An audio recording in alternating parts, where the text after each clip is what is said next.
Hi guys, welcome to the channel. இன்றைக்கி நம்மளுடைய சேனலில் ரொம்ப டேஸ்டியாக ஒரு டிஃப்ரெண்ட்டான ஒரு ரெசிபி. இது எல்லாருமே பண்ணலாம். எப்படி பண்ணலாங்கிறத பார்க்கலாம். நான் இன்றைக்கி ஒரு 150 கிராமுக்கு அளவுக்கு நான் மீல் மேக்கர் எடுத்திருக்கேன். அதை நல்லா வெந்நீரில் வேக வச்சுட்டு அதுக்கப்புறம் நல்லா புழிஞ்சு எடுத்துக்கிட்டேன். தண்ணி இருக்கக்கூடாது. அதுக்கு கரெக்டாக 2 டேபிள் ஸ்பூனுக்கு நான் தயிர் ஆட் பண்ணிக்கிறேன்.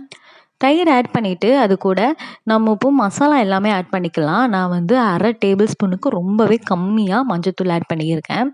அதுக்கு 2 டேபிள் ஸ்பூன், அப்படி இல்லைன்னா 1 1/2 டேபிள் ஸ்பூன் அளவுக்கு வத்தத்தூள் ஆட் பண்ணலாம். நான் இன்றைக்கி 1 1/2 டேபிள் ஸ்பூனுக்கு வத்தத்தூள் ஆட் பண்ணியிருக்கேன்.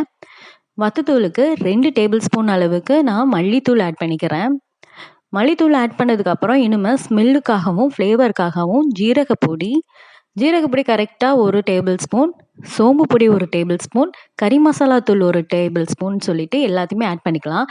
இப்போ புளிப்பு கொஞ்சம் என்ஹான்ஸ் பண்ணி கொடுக்கணும். தயிரில் வந்து புளிப்பு இல்லை, அதனால புளிக்காத தயிர் தான் நான் இன்றைக்கி எடுத்திருந்தேன். அதனால் ஒரு அரை எலுமிச்சம்பழத்தை நல்லா புளிஞ்சு ஊற்றிக்கிட்டேன். இப்போ இது எல்லாத்தையுமே நல்லா பிசைஞ்சுக்கோங்க. பிசைஞ்சிட்டு இது ஒரு 1/2 மணி நேரம் நல்லா ஊறணும். கொஞ்சம் உப்பு ஆட் பண்ணிக்கோங்க.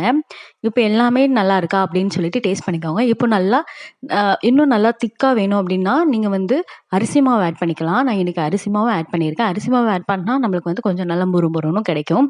இது ஒரு 1/2 அன் ஹவர் நல்லா ஊறணும். ஊறினதுக்கப்புறம் ஒரு ஸ்டிக்கில் வந்து இது எல்லாத்தையுமே கோர்த்துக்கிட்டேன். இப்போது அடுப்பை பற்ற வச்சுட்டு எனக்கு வந்து அந்த தந்தூரி மேக் பண்ணுற அந்த இது இல்லை, அதனால டைரெக்டாகவே அடுப்பில் நான் வச்சுட்டேன். கொஞ்சம் கவனமாக வைங்க, டைரெக்டாக வைக்க முடியல. இதை நம்ம டைரெக்டாக ஃபயர்லேயே நம்ம வைக்கிறதுனால ரொம்ப கேர்ஃபுல்லாக இருக்கணும். இதில் இப்பவும் நம்மளுக்கு வந்து ஒன்றும் இல்லை, மேலே எண்ணெய் தடவணுன்னு தீ வந்து நம்மளுக்கு டைரெக்டாக ரொம்ப வேகமாக பிடிக்கிற மாதிரி இருக்கும், இதே மாதிரி இருக்கும். அதனால் நீங்கள் கொஞ்சம் பார்த்து டைரெக்டாக ஸ்டவ்வில் வைக்கிறவங்க கொஞ்சம் பார்த்து யூஸ் பண்ணுங்க. அப்படின்னா நீங்கள் அந்த ஒரு ஸ்டீல் மாதிரி இருக்கும், அதை வச்சு நீங்கள் யூஸ் பண்ணுறீங்க அப்படின்னா உங்களுக்கு பிரச்சனை இல்லை.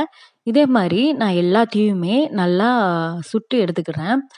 இது வந்து எப்படி இருக்கும் அப்படின்னா, 1/2 மணி நேரம் இது நல்லா ஊறி இருக்கு. உள்ளுக்குள்ள எல்லா மசாலாவோட ஃப்ளேவர் எல்லாமே நம்மளுக்கு இறங்கியிருக்கும். வெளியில வந்து அந்த தந்தூரியோட அந்த கரிஞ்ச அந்த ஸ்மெல் வந்து ரொம்பவே நல்லாயிருக்கும். சாப்பிட்றதுக்கு ரொம்ப ஃப்ளேவரா, ரொம்ப டேஸ்டியா இருக்கும். இப்போ இதே மாதிரி எல்லாத்தையுமே பண்ணியாச்சு. இது வந்து சாம்பார் சாதத்துக்கு, அதுக்கப்புறம் ஸ்நாக்ஸா ஈவினிங் டைம் வந்து டீ குடிச்சுக்கிட்டே ஸ்நாக்ஸ் வேணும் அப்படின்னா, இது நீங்கள் தாராளமாக சாப்பிடலாம். ரொம்பவே டேஸ்ட் ரொம்ப நல்லாயிருக்கும். இது உங்களுக்கு தந்தூரி ஸ்டைலாக சாப்பிட பிடிக்கல அப்படின்னா, நீங்கள் வந்து ஒரு கடாயில் கொஞ்சோண்டு எண்ணெய் ஆட் பண்ணிவிட்டு ஷாலோ ஃப்ரை மாதிரி நீங்கள் பண்ணி சாப்பிட்லாம். அதுவும் நல்ல முறுமுறுன்னு தான் இருக்கும். நம்ம இதில் முறுமுறுன்னு இருக்கிறதுக்காக அரிசி மாவு ஆட் பண்ணியிருக்கோம். அது நல்லாயிருக்கும்.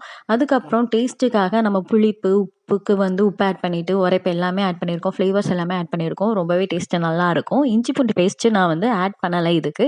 ஏன்னா இஞ்சி பூண்டு பேஸ்ட் வந்து இதுக்கு நல்லா இருக்காது அப்படின்னு தோணுச்சு. அதனால் ஆட் பண்ணலை. அவ்வளவுதான், நம்மளோட மீல் மேக்கர் தந்தூரி சூப்பரா ரெடி ஆயிடுச்சு. இப்போ இது பிளேட்டிங் பண்ணணும். எனக்கு பிளேட்டிங் பண்ண அவ்வளவா தெரியாது. அதனால ஆனியன ரவுண்டா கட் பண்ணி வச்சுட்டு என்னமோ பண்ணேன். இத நீங்களும் ட்ரை பண்ணி பாருங்க. கெட்சப்போட வச்சு சாப்பிட சூப்பரா இருந்தது. நீங்க ட்ரை பண்ணி பாருங்க. வாயில சுவை நட்டியமாரும். ட்ரை பண்ணிட்டு அது எப்படி இருந்தது அப்படிங்கிறத கீழ கமெண்ட் பண்ணுங்க. இதே மாதிரி உங்களுக்கு வேற ஏதாவது ரெசிபீஸ் வேணும் அப்படின்னா கீழ கமெண்ட் பண்ணுங்க. அதையும் நெக்ஸ்ட் வீடியோல நான் ட்ரை பண்ணிட்டு போஸ்ட் பண்றேன். Thank you.